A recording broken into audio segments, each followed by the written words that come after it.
আমি আল্লাহ কি করব? তোমাকে এই জায়গা পর্যন্ত আমি আল্লাহ তোমাকে পৌঁছায়া দেব। কিয়ামতের ময়দানে যখন সমস্ত মানুষ যখন পেরেশান অবস্থায় থাকবে, আর ওই অবস্থাতে যখন আল্লাহ তাবারক ওয়া তাআলা ওই মানুষগুলোর মাথার উপরে যখন নূরের টুপি পরাবে, আর নূরের টুপি পরানোর পর ওই মানুষগুলোর জন্য নিচেকার মানুষগুলো আফসোস করবে, আল্লাহ এই মানুষগুলো কারা যেই মানুষগুলোর আজকে এত সম্মান? আল্লাহ তাবারক ওয়া তাআলা বলবে, মান ক্বারাআল কুরআনা ওয়া আলিমা বিমা ফীহি উলবিসা ওয়ালিদাহু তাজান ইয়াউমাল কিয়ামা। তারা হলো তাদের মাতা পিতা, তাদের বাপ মা। তারা কারা? যারা কোরআন শিক্ষা করেছে।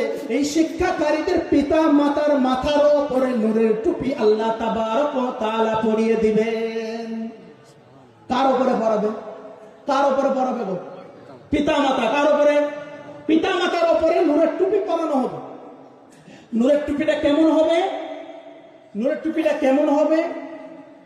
আল্লাহ তাবারক ওয়া তাআলা বলেন, নূরের টুপিটা হবে পৃথিবীতে যে আলো তোমরা জল জল দেখছো এর থেকে অনেক গুণ বেশি তাজাল্লা হবে সেই নূরের, অনেক গুণ বেশি সেই নূরের টুপি তাজাল্লা হবে। যে দিন যে শিখবে, এই দিন শিক্ষাকারী কখনো নষ্ট হবে না। তাহলে যেই ব্যক্তি দিন শিখলো, আর ওই শেখার কারণে তার বাপ মায়ের যদি আল্লাহ এত মর্যাদা দিয়ে থাকে, তাহলে যে ব্যক্তি আমল করলো, বুঝেন না কথা?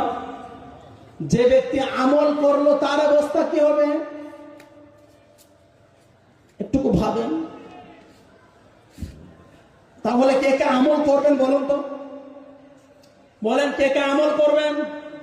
করবেন ইনশাআল্লাহ সকলে। আল্লাহ তাবারক ওয়া তাআলা বলেন, মান ক্বারা হারফান মিন কিতাবিল্লাহি ফালাহু বিহি হাসানাতুন ওয়াল হাসানাতু বিআশরি আমসালিহা। আল্লাহ তাবারক ওয়া তাআলা বলেন, যারা কুরআনুল কারীমকে শিক্ষা করলো, আর কুরআনুল কারীমকে শিক্ষা করার পর যারা কুরআনুল কারীমের উপরে যারা কুরআনুল কারীমকে তেলাওয়াত করলো, আল্লাহ তাবারক ওয়া তাআলা বলে প্রত্যেক তেলাওয়াতের কারণে আমি আল্লাহ তাদেরকে একটা করে নেকি দিই। মান ক্বারা হারফান মিন কিতাবিল্লাহ ফালাহু বিহি হাসানাতুন ওয়াল হাসানাতু বিআশরি আমসালিহা। আল্লাহ নবী সাল্লাল্লাহু আলাইহি ওয়াসাল্লাম বলেন একটা করে নেক লেখা হয়। আর একটা নেক কতটা ওজন হয়?